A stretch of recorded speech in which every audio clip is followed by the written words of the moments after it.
Et nous sommes avec le dessinateur de presse et caricaturiste que vous pouvez voir dans l'Union notamment, et puis également l'Est éclair pour les amis troyens, mais aussi dans l'Ardennais je crois, et Ouest France. C'est Chonu qui est avec nous, bonjour. Bonjour. Merci donc. Alors c'est donc celui qui donne le coup de crayon qui passe sur scène, puisque vous avez votre spectacle Chonu fait son show quand le caricaturiste monte sur scène. C'était une envie. Alors vous êtes à Paris au théâtre Montmartre, Galabru, tous les mardis, on peut déjà le dire, 21h30. Vous l'aviez fait déjà à Caen il y a quelques années, il y a 2 ans, et là à Paris, c'était vraiment une volonté pour vous ? Une volonté. En fait, moi j'ai toujours rêvé d'être comédien et je me suis pendant très très longtemps caché derrière mon marqueur. Et donc en fait, je suis sorti du bois de la forêt de mes marqueurs pour monter sur scène.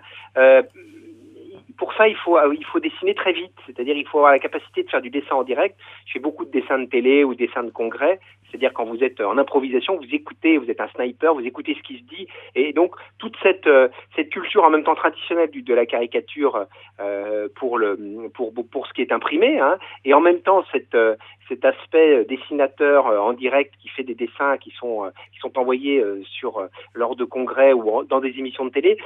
J'avais envie de réconcilier ces deux personnalités, parce qu'on fait un peu Dr Jekyll et Mr Hyde, et la scène, c'est un moment exceptionnel. De plus, on a eu quand même 2 grands événements qui ont un peu remis la caricature sous les projecteurs. Malheureusement, mais comme à toute chose, malheur est bon, c'est l'affaire de Charlie. On a redécouvert ce qu'était un caricaturiste. Et puis après, il y a le Bataclan. Donc, je suis un peu un Charlie Bataclan sur scène, c'est-à-dire, voilà, je suis en même temps le caricaturiste et en même temps l'humoriste qui fait son stand-up. Vous dessinez donc sur scène, vous avez votre marqueur et un rétroprojecteur. Voilà, une caméra, plutôt une caméra une caméra qui projette le dessin. Et le dessin, voilà, par la parole, il faut bien entendu accompagner sans que les mots ne viennent se surajouter à la symbolique du dessin. Donc, et puis, je vous cache pas que on vit des époques très riches sur le plan de l'actualité. Je pense que l'actualité, très sincèrement, elle a toujours été très riche, hein. Sauf que aujourd'hui, avec Internet et les médias, bien entendu, tout est démultiplié. Vous regardez les comptes rendus de l'Assemblée nationale sous la Troisième République, les gens s'écharpaient. Enfin, il y avait une violence. Mais aujourd'hui, avec les réseaux sociaux, tout se sait. Tout se sait et tout va à une vitesse phénoménale. Alors on a la sensation qu'il y a plus d'actualité maintenant que sous Jules César. C'est faux.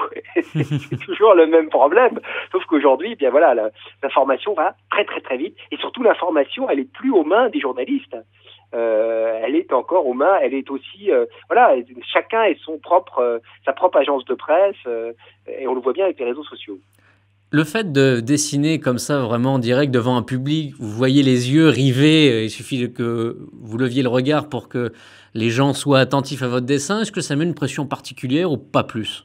Bien sûr, on a un trac phénoménal. On est lâche quand on fait un dessin sur son bureau, on fait son petit dessin, sa petite série d'esquisses qui va être choisie par la rédaction. Là, c'est une pression phénoménale. Voilà, vous êtes sans filet, vous allez être en face d'un public. En plus, vous devez vous dédoubler, c'est-à-dire vous devez dessiner en même temps parler. Donc voilà, c'est beaucoup plus de pression. Et puis il y a un trac. On n'a pas le trac quand on dessine. Enfin. Pourquoi ? Parce qu'on est dans un huis clos et là, par contre, on est en face du public. Mais je crois que c'est ce qui est original dans le concept. Alors, on vous voit également chez Michel Drucker dans Vivement Dimanche prochain notamment. Alors, quand je me suis arrêté sur l'affiche, j'ai évidemment pensé à l'oncle Sam, I Want You for US Army. Mais j'avais une autre question. On m'a appris quand j'étais petit, et là c'est une question sur un ton humour, que c'était pas bien de pointer les gens du doigt. Parce que vous pointez les gens avec votre marqueur. J'aurais pu me mettre les doigts dans le nez aussi, ou dans la prise, ou vous savez, on peut mettre des doigts partout. Voilà. Bon, alors non, mais vous avez raison. J'aime bien la référence à. Il y a le côté. Alors, il y a bien entendu aussi. Alors, c'est une affiche dans l'histoire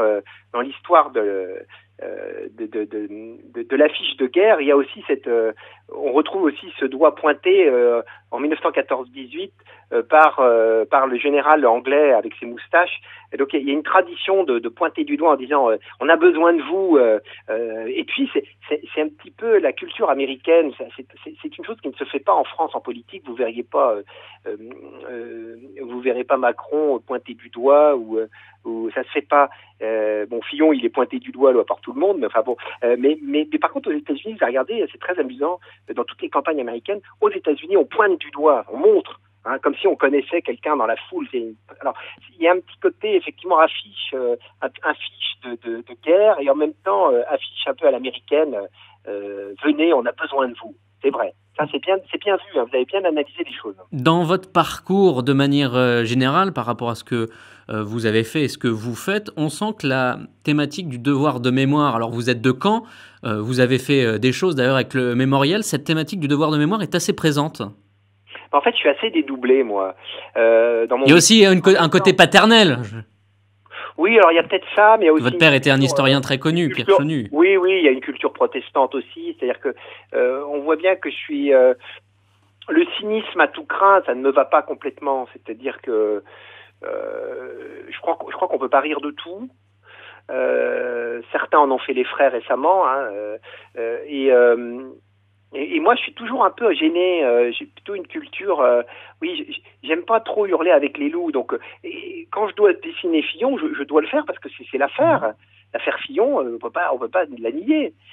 Et en même temps, il y a toujours dans mon cerveau quelque chose qui dit... voilà. Être mesuré ? Être mesuré, non, on peut pas être mesuré en caricature. Mais en tout cas, on sent bien que pas quand même prendre les gens totalement pour des idiots, c'est-à-dire qu'on est en pleine campagne électorale, qu'on n'a jamais vu une justice aussi rapide, et qu'on n'est pas complètement des gogoles. Enfin, on voit bien qu'il y a quand même quelque chose derrière qui pousse à nous emmener vers une élection où il y aurait Marine Le Pen, l'épouvantail, et puis le personnage merveilleux, formidable, humaniste qu'est Macron. Les gens sont aussi manipulés. J'écoutais Montgolfier, le juge Montgolfier, le procureur de Montgolfier, qui dit une chose très juste. Il soutient Benoît Hamon. C'est un homme d'une grande, bon, on a vu vraiment avec lui ce qu'était un homme indépendant sous Mitterrand. Tapie. Mais il dit non, un juge peut être indépendant, mais un juge, s'il a si c'est un parquet qui a été créé par le gouvernement, s'il a envie de faire carrière, s'il a envie de monter, il peut aussi, avoir des velléités d'avoir un avis politique. Donc ça, c'est véritablement fabriquer des élites honnêtes, non corrompues. Ça se fait pas comme ça en claquant des doigts. C'est une culture et on n'est jamais à l'abri de tout ça. Donc dans l'affaire Fillon, moi je me régale parce que Fillon est un personnage génial avec ses sourcils, sa mèche, le côté très bien propre sur lui. Bon, l'image un petit peu qu'on croise, on voit ces gens sur un petit peu la caricature du catholique. Alors j'adore dans les médias français, c'est le catholique de province. Et ça c'est formidable. Province, on est un des rares pays au monde où il y a un mot pour qualifier la capitale et le reste, tout notre territoire est réduit à province. C'est un truc bon. Alors Fillon est un type très intéressant sur le plan de la caricature, comme Trump est très intéressant. Macron est beaucoup plus lisse, beaucoup plus difficile de le faire. Et en même temps, on n'a pas complètement envie on a envie de justice, on a envie d'équité, et on a envie aussi de rappeler aux gens que ne vous faites pas non plus complètement avoir, ne soyez pas complètement naïfs, vos affaires à vous, quand vous êtes en face de la justice, ça prend des années, et là tout d'un coup, on a un parquet financier qui est très rapide, et puis on voit bien aussi qu'il y a deux poids, deux mesures, et c'est pas être pro-Fillon que de dire ça, c'est juste se rappeler, ne soyons pas manipulés par les médias, et je ne suis pas du tout dans la théorie du complot, mais je me dis, gardons notre sang-froid, et de toute façon, on sait très très bien que le régime parlementaire, il est plein de défauts. Je veux dire, quand vous voyez la représentation nationale, quand vous voyez le régime des élus, bien entendu qu'il y a des choses à revoir, mais c'est pas nouveau tout ça. Et on a l'impression que comme on a perdu le sens de la mémoire, le sens de l'histoire, on a l'impression que c'est une nouveauté, alors que ça a toujours existé. Pour revenir sur le spectacle, donc vous dessinez en direct, est-ce qu'il y a un renouvellement des dessins? Alors vous êtes tous les mardis au Théâtre Montmartre Galabru, voilà, vous adaptez aussi? Oui, vous imaginez, ça change tout le temps. Dans 3 heures, cher ami, vous allez avoir déjà quelque chose qui va faire changer. Tout change. Donc, le principe du spectacle, c'est bien entendu, c'est que moi, je suis un rondin sur un rapide canadien, quoi. Je suis sur une tête de coquille de noix sur un fleuve qui est en furie, là, parce que ça, vous vous rendez compte, ça change tout le temps. En fait, tout est en permanence en train de changer. Donc, le dessinateur sur scène, il doit s'adapter. Il y a un seul personnage qui reste un peu, lui, qui est immuable et qui va rester, je pense, pendant 4 ans, s'il n'y a pas d'accident, c'est Trump. Mais pour le reste, on est dans une incertitude totale. D'ailleurs, la phrase des spécialistes, c'est « on l'avait pas vu venir ». Vous avez vu maintenant ? Ça, on l'avait pas vu venir. Depuis des mois, on nous dit ça. On l'avait pas vu venir. Donc voilà. Donc ça change tout le temps. Et moi, je dois m'adapter à l'actualité. Qu'est-ce qui est le plus dur entre avoir le bon dessin et la bonne petite phrase qui fait aussi énormément ? Vous voulez me dire les deux ? C'est les deux. Maintenant, je crois, moi, beaucoup j'essaye de faire un spectacle qui est structuré et en même temps improvisé. Parce que la force du spectacle, c'est aussi de faire monter des gens sur scène. C'est de les faire participer au spectacle. Parce que, vous savez, une gueule, une tronche, un visage, c'est d'abord la clé d'entrée de tout individu. C'est-à-dire, on regarde jamais quelqu'un, on regarde jamais les pieds de quelqu'un, on va le regarder, bon. Et le visage porte plein de choses, plein de symboles. D'ailleurs, on peut totalement se planter, on n'a pas la gueule forcément de l'emploi, et ça, c'est intéressant. Moi, je joue beaucoup là-dessus, donc il y a bien entendu des mots et des phrases qui sont écrites, mais après, il y a la part d'improvisation est très importante, et notamment en caricaturant des gens qui montent sur scène, qui sont mes invités, et je vais, en fonction de leur visage, de leur look, de leur manière, de leur ressemblance, je vais les intégrer à l'histoire ou à l'actualité du moment. J'ai regardé quelques extraits disponibles sur les réseaux sociaux et Internet, et à des moments, on a l'impression que dans le spectacle, pardonnez-moi l'expression, mais vous pétez un câble. Ah, mais je pète un câble, moi. C'est très drôle, parce que, d'abord, c'est très drôle de voir un type en costume. S'exciter avec un crayon. Alors, s'exciter avec un crayon, je vous en prie. Il y a déjà des matraques télescopiques. Vous entendez, les auditeurs, en plus RCF. Écoutez, cher ami, calmons-nous, je n'excite pas avec un crayon. Non, peut-être que les vapeurs de marqueur m'excitent un peu. C'est peut-être mieux, ça. Mais racontez pas des trucs comme ça, on va avoir des emmerdes. Non, je disais donc que oui, mais ce qui est drôle, vous savez, moi j'ai appris un truc de René Goscinny, que je n'ai jamais connu, mais qui est mon idole, c'est que René Goscinny, il était en costume 3 pièces. Il n'avait pas du tout la gueule d'un artiste, et c'est le type le plus génial, le plus fou de la Terre. Il a donné une identité à Lucky Luke, il a bien entendu créé Astérix et Obélix. Quand il est mort, Astérix et Obélix sont morts avec lui, parce que dans la qualité de l'écriture, le petit Nicolas. Et moi, j'aime beaucoup monter sur scène avec ce côté bonne famille, ce type qui fait pas de jeunes, qui n'a pas une boucle d'oreille, qui fait pas artiste. Moi j'ai une gueule de vendeur chez Opel ou de banquier de Crédit Mutuel. Et les gens sont très effarés quand ils ont un type avec un petit gilet, un petit costume tout propre sur lui qui pète un câble. Ça, c'est beaucoup plus drôle. Puis on n'attend pas avec la gueule que j'ai que je dessine des trucs un peu quelquefois trash, parce que sur scène, c'est pas comme dans la presse. Vous pouvez faire des trucs un peu plus osés parce que ça va pas durer longtemps. Et voilà. Et en même temps, ça choque les gens. Les gens se disent et puis c'est vrai que je pète un câble. Vous avez parfaitement raison. Je pète un câble. Bon, cette interview s'achève. Alors, une petite question, parce que les auditeurs peuvent se demander comme on peut vous voir, vous lire dans l'Union. Comment ça se passe ? Vous faites plusieurs dessins, vous les rendez pour quelle heure ? Oui, ça se passe. Mais l'Union est un journal qui a une grande... je pense qu'ils sont ils ont quand même... C'est le premier journal qu'a publié Cabu. Qui était de Châlons. Qui est de Châlons, donc c'est un journal qui a... Et pour faire beaucoup de rédactions, l'Union a un amour du dessin de presse. Ils aiment bien ça, donc ils laissent de la liberté. Ce que je fais, moi, je donne du choix, parce que mon travail, il est de faire à peu près une dizaine d'esquisses avec différentes pistes, et donc c'est le rédacteur en chef qui choisissent très vite, et souvent, voilà, je pense que le dessin de ce matin, par exemple, il est un peu marrant, il faut pouvoir, je dirais, faut pas qu'on se dise Chonu, il est de tel bord. Voilà, il faut garder une sorte d'équilibre. Ça, c'est très important. Et puis en même temps, voilà, je dirais que comme je donne du choix, eh bien il y a des pistes, il y a différentes pistes. Hein. Sur un dessin de presse, il y a plusieurs idées qui peuvent naître sur une information. Hein, et donc voilà, ça donne une richesse. Donc ce matin, c'est Bertrand Delanoë qui soutient Macron. Et comme Bertrand Delanoë a été un ami de Dalida, qu'il était aussi ami avec Pascal Sevran, qui a écrit la chanson, voilà, il avait à peine 18 ans. Il est bon. C'était naturel de le faire. Voilà.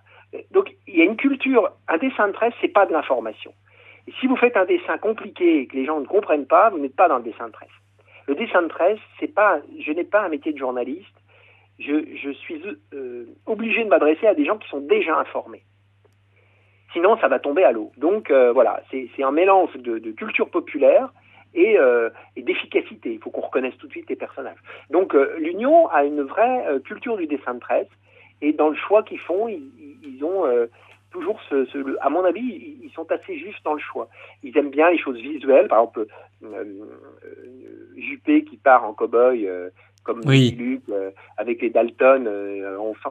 C'est le choix qui est fait par la rédactrice en chef de ce jour-là, parce qu'il y a un turnover, hein. Chaque jour on n'a pas la même personne, c'est très bien d'ailleurs.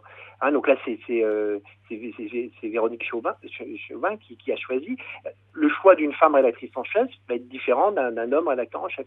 Donc ça c'est intéressant parce que finalement il n'y a pas de dessinateur de presse sans journaux et aussi sans le fait